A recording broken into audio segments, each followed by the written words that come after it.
381 Navy SEALs were trapped in a kill zone, ammunition nearly gone. Enemy fire from every ridge. HQ had started drafting casualty reports. Then a 26-year-old pilot captain, Delaney Thomas, refused to accept that ending.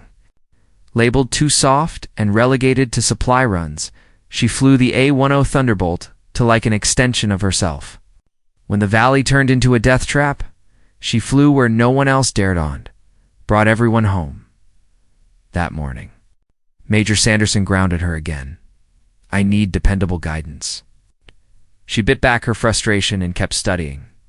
For months, she'd run unauthorized simulations, memorizing maps, plotting ambush zones, practicing firing between friendly strobes and enemy flashes.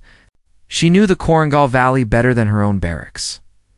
When the alarm sounded that afternoon, her nightmare scenario had come true. SEAL Team 7 and support units encircled. Missiles in the heights, 800 insurgents closing in. Air support couldn't engage within 100 meters. The SEALs had enemies at 50. Doctrine said wait.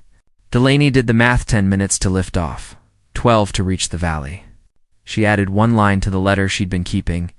If you find this. No, I acted because 381 Americans faced death while procedure debated itself.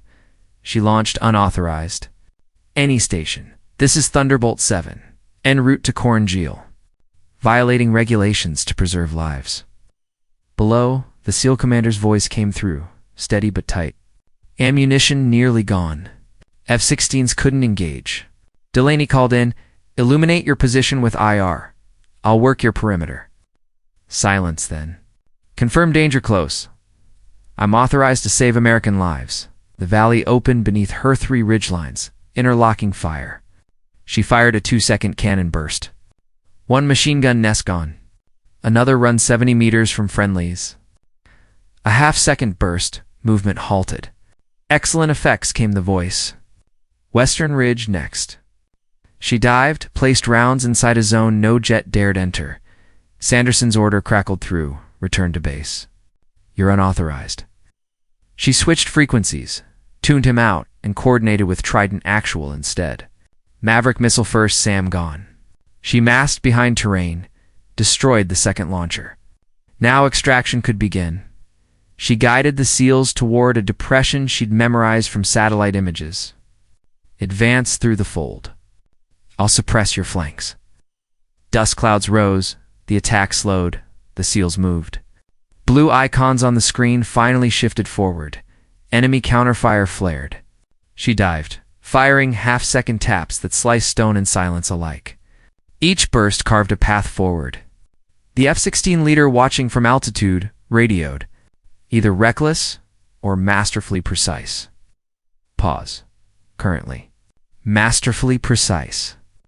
In 15 minutes, the valley changed from slaughter to controlled withdrawal.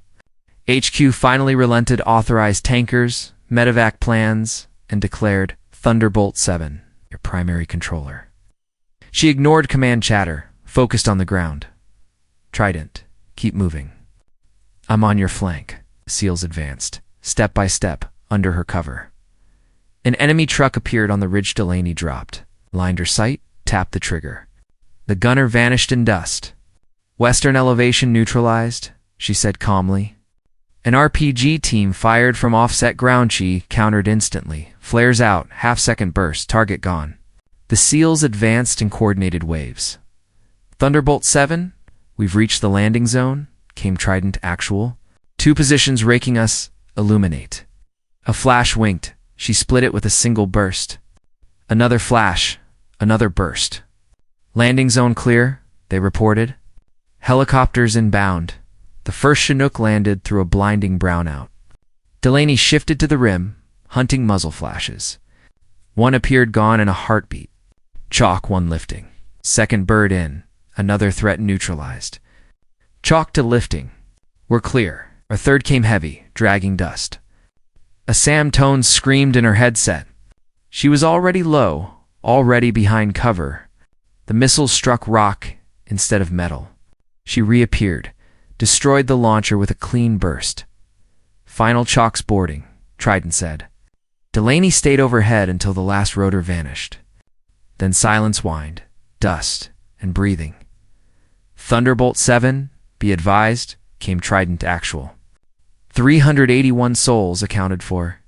0 friendly KIA, acknowledged. She replied simply, circling until the valley sealed itself behind them. Back at base, the runway stretched like a question. She landed, taxied slow, canopy up to the roar of hundreds of mechanics, medics, cooks, all standing at attention. Sanderson met her. You departed without authorization, he said. You violated orders? Engaged beyond safety limits? Yes, sir. You also returned 381 Americans alive. He exhaled. You'll answer for your choices, but first, teach us how you did it. She did. In classrooms and simulators, she broke combat into language ridges, as sentences, valleys as paragraphs. Gun taps, not streams. Let dust hide you. Know every rock. Communicate to move a team 10 meters closer to survival. Doctrine changed quietly, one briefing at a time. Months later, she wore a new patch. Close air support development. She trained aviators, Marines, and special ops alike. Her notes became manuals. Minimum distances became guidelines with context, not rigid law. The medal came small, and the reprimand official. The respect, however, was absolute. Sanderson told her, I saw a risk where there was preparation. She replied, I acted outside my lane. Then we'll redraw the lanes. On her wall, a single line read, 381 extracted. 0 Kia.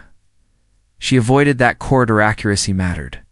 Some days, luck mattered more than skill. But doctrine had shifted because one pilot refused to watch 381 names turn to numbers years later. After another training flight, a crew chief told her, Ma'am, if we ever get pinned bad, it's good to know you've already been where the map stops. The map never stops, she said. Someone just has to draw the next line. And that was the truth of it, not that one pilot broke rules, but that courage and skill joined in the right hands can redraw the map between life and death. Captain Delaney Thomas proved it. 381 warriors went home because one pilot refused to quit.